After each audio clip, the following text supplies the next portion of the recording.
तो ये इस ड्रामे की उर्दू हिंदी एक्सप्लेनेशन का सेकंड पार्ट है। तो स्टोरी की शुरुआत होती है सेम वहीं से जहाँ पर हमने फर्स्ट एपिसोड को एंड किया था। मिनसे घर का रास्ता भूल जाने की वजह से 2-3 घंटे इधर उधर आसपास की गलियों में चक्कर काटने के बाद अपनी आंटी के घर पहुँची जाती है। इसकी आंटी को जब पता चलता है कि वो घर का रास्ता भूल जाने की वजह से लेट घर पहुँची है, तो वो इसको बोलती है कि तुमने कॉल क्यों नहीं की और स्ट्रीट साइंस की पिक्चर नहीं ली थी क्या। और मिनसे ही अपना सेल फोन सोल और आई के पास होने का बताने के बजाय बैटरी डेड होने का झूठ बोल देती है। मिनसे की आंटी कोई और नहीं बल्कि इसकी क्लास टीचर डोगो ही होती है। मिनसे की आंटी और वो दोनों एक दूसरे को कुछ खास पसंद नहीं करती हैं और इन दोनों की एक दूसरे से बातों से पता चलता है कि न ही लंबे अरसे तक एक दूसरे के साथ रहने का इरादा रखती हैं। पर वो कहते हैं ना कि मजबूरी में तो गधे को भी बाप बनाना पड़ता है। पर दोनों की इस समय यही सेम सिचुएशन है। इसकी आंटी को अपनी बहन की वजह से मिनसे के साथ रहना है और मिनसे को इनके साथ इसलिए रहना है क्योंकि उसे यहाँ से वापस न्यूजीलैंड अपनी मॉम के पास नहीं जाना है। वो इनसे नाराज होकर यहाँ पर कोरिया आ गई और अपना स्कूल भी इनसे पूछे बिना ट्रांसफर करवा दिया।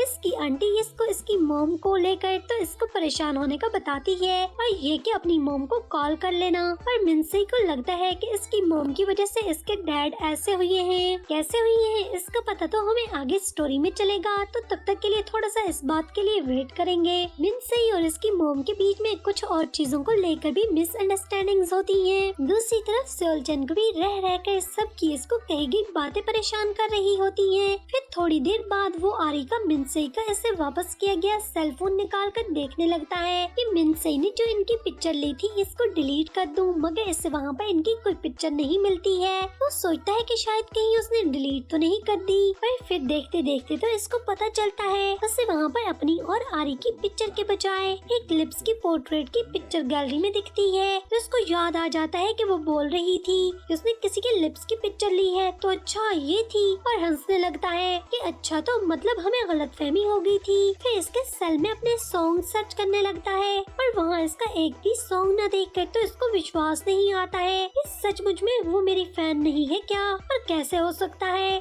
फिर इसकी प्लेलिस्ट में से एक और सॉन्ग डोंट बी सैड लगाकर तो सुनने लगता है। इधर मिनसे भी वही सेम सॉन्ग अपनी गिटार को प्ले करके तो सिंग कर रही होती है और इन दोनों के साथ साथ इनके बाकी के क्लास फेलोज जैसे कि किम नाना, सियोन वो, शिन हाओ, गायो रोक, पखड़ू बदतमीज शिंजर रॉक का मोटू असिस्टेंट कंडक्टर, इन सभी की लाइफ में भी कोई न कोई दिक्कत होती है और वो लोग भी किसी न किसी चीज को फेस करते सैड होते हैं। इनको भी इसी समय साथ साथ में दिखाया जाता है। सेओलचन की मम्मी इसको चाइल्डहुड में छोड़कर जा चुकी थी, तो ये सॉन्ग सबके सब पर फिट आ रहा था। इधर से जैसे ही सेओलचन के पास प्लेलिस्ट से ये सॉन्ग फिनिश होता है और इधर मिनसे भी इसको सिंग करना खत्म करती है, तो मिनसे की आंटी के नेबर में सब रात के इस समय पर इनके डोर पर धावा बोल देते हैं क्योंकि मिनसे के ऊंचे ऊंचे गाने की वजह से इनकी नींदें खराब हो रही थी। तो वो इसकी आंटी पर गुस्सा करते हैं और इसकी आंटी को कम्युनिटी की धमकियां लगाकर चले जाते हैं, जिस पर मिनसे की आंटी इसको बताती है कि मतलब वो रात को वहाँ पर गिटार प्ले नहीं कर सकती थी।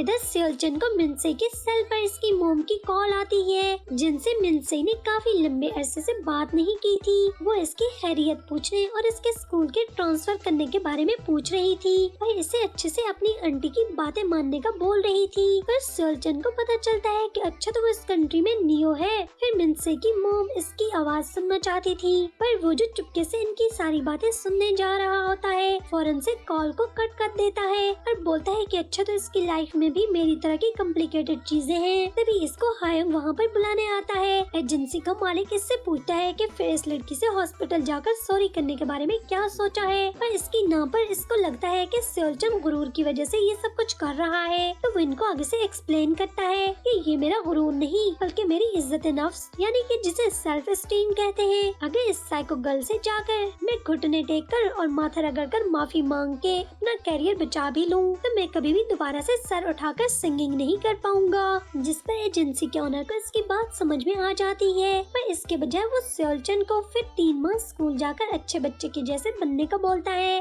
सेओलचन बोलता है, तुम लोगों ने बाकी के स्टूडेंट को पागल समझ रखा है क्या? इनको पता नहीं चलेगा कि मैं मॉडल स्टूडेंट बनकर सिर्फ शो ऑफ करने के लिए ये सब कुछ कर रहा हूँ, क्योंकि वो असल में स्कूल भी नहीं जाना चाहता है। पर वो दोनों इसको बोलते हैं कि अभी तूने वो क्या बोला जिसे सेल्फ एस्टीम कहते हैं। तो तू शो ऑफ मत करवाना ना, सब कुछ रियल में करना, अच्छे से बिहेव करना सबके साथ। तो वोट कर चला जाता है कि मुझे इस साइको किस करने वाली लड़की के साथ एक ही सेम स्कूल में नहीं पढ़ना है। अगले दिन क्लासरूम में क्लास के होते हुए शिनहो को मालूम पड़ता है कि वो साइको किस करने वाली लड़की जिसका नाम दैबिक है, वो इनके स्कूल की स्टूडेंट नहीं है। वो सिर्फ सेओलचन की शूटिंग देखने के लिए किसी और स्कूल से वहाँ पर आ गई थी। और इस न्यूज को शिनहो फौरन अपनी क्लास के बाकी सभी गर्ल्स को भी शेयर करती है। और फिर क्लास खत्म होने के बाद तो बाकी सभी गर्ल्स को इस दैबिक नामी गर्ल के बारे में पूरी हिस्ट्री बताने लगती है कि वो सिर्फ 1 साल पहले तक यहाँ की स्टूडेंट थी। और फिर बोलती है कि उसने एवी हमारे सेओलचन को बदनाम किया। शिनहो सेओलचन की बहुत बड़ी फैन होती है। फिर मिनसे के वहाँ क्लास में आते ही शिनहो इससे इसकी कल की कोरिया कल्चर की क्लास के बारे में पूछने लगती है कि तुम तो न्यूजीलैंड से आई हो ना, तो कैसी लगी? और शिनहो एक्साइटमेंट में इतना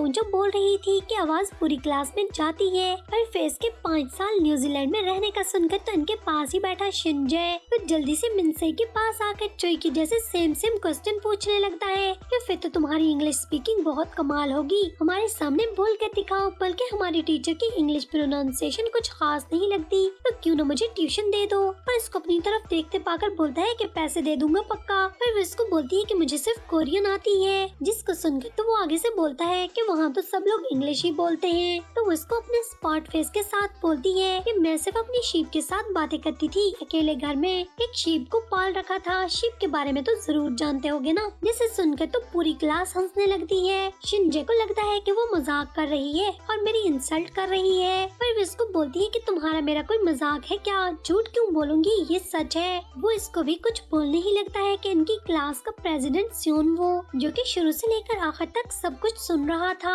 वो शिनजे को मजीद कुछ भी कहने और करने से रोक देता है। पर शिनजे गुस्से में मिनसे के पास खड़े अपने लाइव रेडियो गायों को इस सिचुएशन के हिसाब से कुछ प्ले करने को बोलता है। जब सब लोग गायों की तरफ लग जाते हैं तो वो मिनसे के कान में बोलता है कि बच के रहना अब। और इसके चले जाने के बाद तो मिनसे पूरी क्लास की तरफ देखती है कि कोई भी गायों को ये सब कुछ करने से रोकता क्यों नहीं है। फिर डोगो सियोनवो को अपने पास बुलाकर ऐसे कुछ समय निकाल कर तो मिनसे के साथ टाइम स्पेंड करके उससे उसके सब्जेक्ट्स और उसकी बाकी के बिहेवियर्स की रिपोर्ट तैयार करके इसे देने को बोलती है। और सियोनवो को ये भी बोलती है कि अगर तुम्हारे पास टाइम हो तो मिनसे के साथ थोड़ा टाइम स्पेंड करना, ताकि उसे कोरिया में आकर तो अपना अपना लगे। इधर सबकी क्लास को लीव करते समय इनकी क्लास में एक चिड़िया आ जाती है जो कि रास्ता खो गई थी। शिनहो मिनसे को चलने को बोलती है, पर मिनसे इस चिड़िया को बाहर निकालना चाहती थी। जब वो टेबल पर चेयर रख कर तो इस चिड़िया को पकड़ने की कोशिश कर रही होती है, तो चिड़िया को उड़ते देखकर तो शिनहो एक्साइटमेंट में चेयर से हाथ हटा देती है। मिनसे गिरने वाली होती है कि सियोनवो वहाँ आकर इसको बचा लेता है, उसने चेयर को पकड़ लिया था। सियोनवो मिनसे को लाइक करता है, पर वो इस बात को अपने मन में रखता है, तभी तो वो मिनसे की तरफ देखने से घबराता रहता है। और फिर वो उससे पूछता है कि वैसे तुम इस स्पैरो को पकड़ना क्यों चाहती थी, जिस पर मिनसे आगे से बोलती है कि रोस्ट करके खाने के लिए। जिसको सुनकर तो इन दोनों बेचारों के मुंह खुले के खुले रह जाते हैं। जिस पर शिनहो हिम्मत करके तो इसको आगे से बोलती है कि क्या बोल रही हो, तो वो बोलती है कि मजाक कर रही थी। और शिनहो बोलती है एक तो तुम्हारा कुछ पता नहीं चलता है कि कब मजाक कर रही हो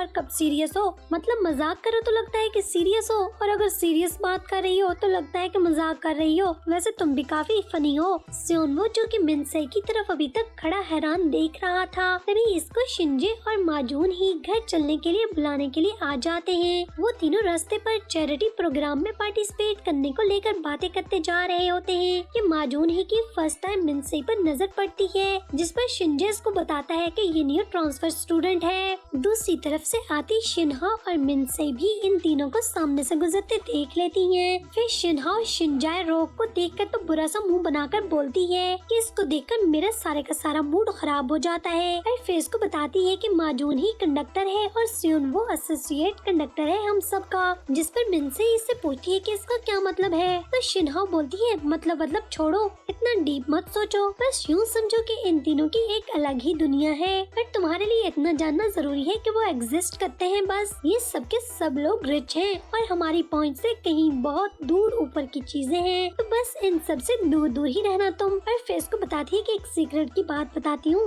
इन तीनों में से सबसे ज्यादा अच्छा सिर्फ और सिर्फ स्योन वो ही है जो कि कभी भी ना तो कुछ गलत करता है और न ही बोलता है, मगर वो बाहर से काफी कोल्ड हार्टेड दिखता है। पर सब लोग कहते हैं कि ये इसकी कूलनेस और इसका चार्म है। फिर इसको बताने लगती है कि देखो स्प्रिंग आ गया है, तो अब एडम भी आने वाला है। तो इसकी बातें सुनकर मिनसे को समझ में नहीं आता कि ये एडम कौन है। वो उसको समझाती है कि बिखरे बालों वाला, अजीब स्किन और बड़े बड़े चश्मे लगाए हुए, बूट पहने, कोट की जेबों में हाथ डाले, अगर तुम्हें कोई अजीब और खिलकत मखलूक दिखे ना तो समझ जाना कि वो एडम ही है। आंखें बंद करके तो वहाँ से भाग लेना, क्योंकि वो एक परवर्ट है जिसको लोग कई और नामों से भी बुलाते हैं, पर मैं तो इसे एडम ही कहूँगी। तभी शिनहो के बताए गए हुलिये के जैसे गेटअप में सियोलचन वहाँ स्कूल में आता है, जिस पर कुछ गर्ल्स इसको वहाँ पर ट्री के पीछे छुपे देखकर तो बातें करने लगती हैं। सियोलचन को बेचारे को खुशफहमी हो जाती है, मैं कितनी भी कोशिश कर लूँ मगर मेरे फैंस मुझे पहचान ही जाते हैं। पर बेचारे का दिमाग ठिकाने तब आता है जब उसको एक परवर्ट समझकर वहाँ से भाग जाती है, जैसे कि सेम शिनहो ने बोला था।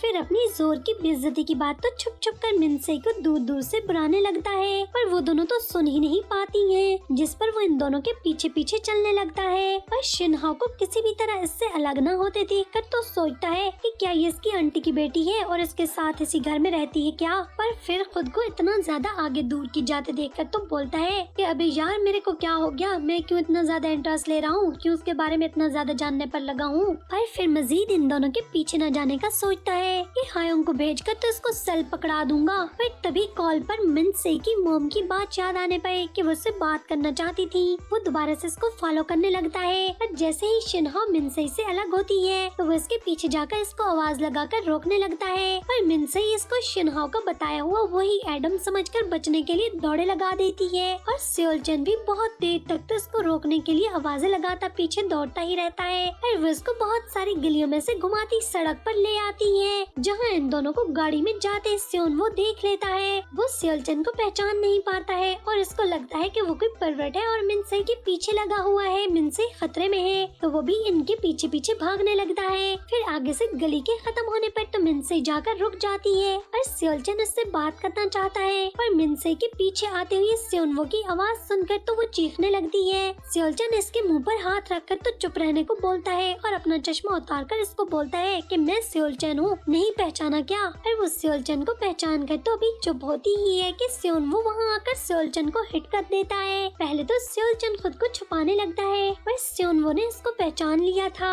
पर वो दोनों एक दूसरे को अच्छे से जानते होते हैं, पर अच्छे वाले नहीं, मतलब कि इन दोनों के रिलेशन कुछ खास नहीं होते हैं। पर इन दोनों को आमने सामने खड़े देखकर तो मिनसे जाकर जल्दी से सियोलचन को ठोक कर इसे बैड गाय बोलते वहाँ से भाग लेती है। और वो इसको पीछे से बोलता रह जाता है कि अबे तुझे कोई गलतफहमी हुई है, सुन तो, रुक तो जा। पर सियोनवो और मिनसे वहाँ से चले जाते हैं। फिर सियोनवो मिनसे को रिलैक्स करने के लिए एक कैफे पर ले जाता है, जहाँ इससे लगता है कि मिनसे जरूर सियोलचन की फैन है, पर वो उसे बताती है कि नहीं, मैं इसकी फैन नहीं हूँ। और फिर कुछ सोचते हुए तो इससे बोलती है कि मेरे को बताओ कि अगर इस दुनिया में जिससे तुम सबसे ज्यादा नफरत करते हो पर इस मुश्किल समय में उसे ही पुकार रहे हो तो तुम्हें कैसा लगेगा। असल में जब सियोलचन ने उसके मुंह पर हाथ रखा हुआ था और उसे लग रहा था कि वो कोई परवर्ट है, तो वो उस वक्त सिर्फ और सिर्फ अपनी मॉम को आवाजें लगा रही थी। पर सियोनवो के पास इस बात का कोई आंसर नहीं था, तो वो बोलता है कि मुझे कुछ मालूम नहीं है इस बारे में। दूसरी तरफ सियोलचन बेचारा अपने फेस के बिगड़ने पर सियोनवो को गालियाँ दे रहा था कि अबे साले,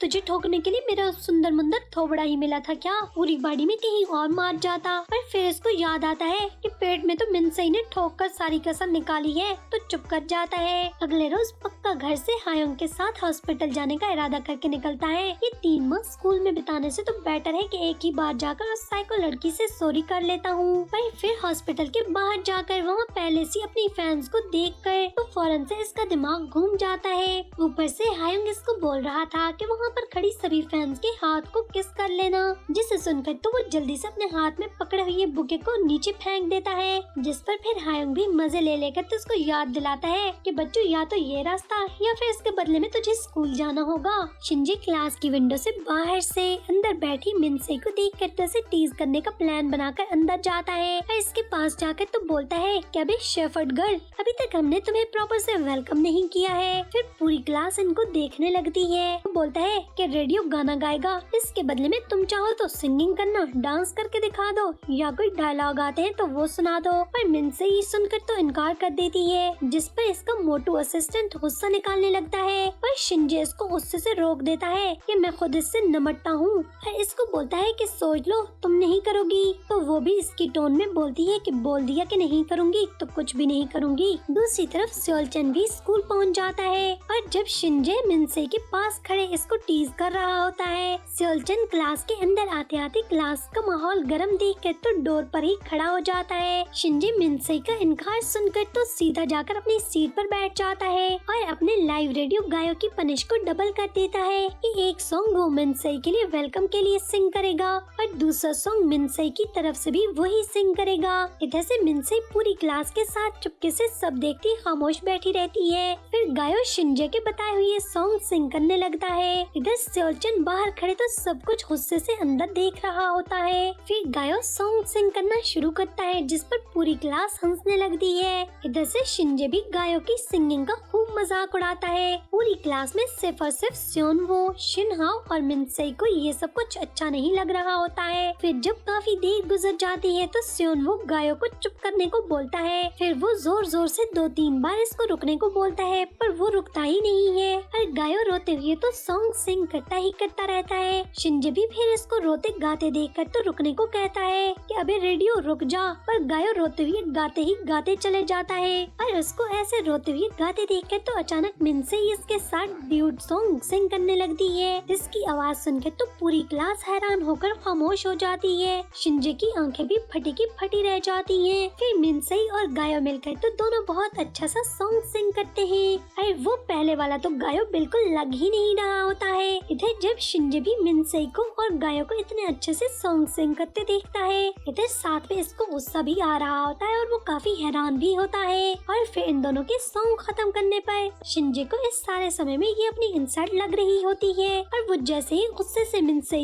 को कुछ बोलने लगता है कि बाहर खड़ा सेओल-चन इसको चीख कर तो मिनसे के पास जाने से रोक देता है और फौरन से अंदर आ जाता है। और शिंजे के साथ साथ पूरी क्लास हैरान होकर तो सेओल-चन की तरफ देख रही होती है, और सेओल-चन फौरन से मिनसे के पास जाकर इससे इसका पार्टनर बनने के लिए पूछता है, जिस पर मिनसे हैरानगी से सेओल-चन की तरफ देखती है। और फिर यहीं पर एपिसोड का एंड हो जाता है। तो फिर नेक्स्ट एपिसोड के लिए बस थोड़ी सी देरी के बाद फिर मिलते हैं बहुत जल्द एक और नई वीडियो के साथ। तो तब तक के लिए आप मुझे कमेंट करके जरूर बताइएगा कि आपको वीडियो कैसी लगी है, और अगर वीडियो पसंद आई है तो वीडियो को लाइक और चैनल को सब्सक्राइब करना तो बिल्कुल भी मत भूलना। Thanks for watching guys.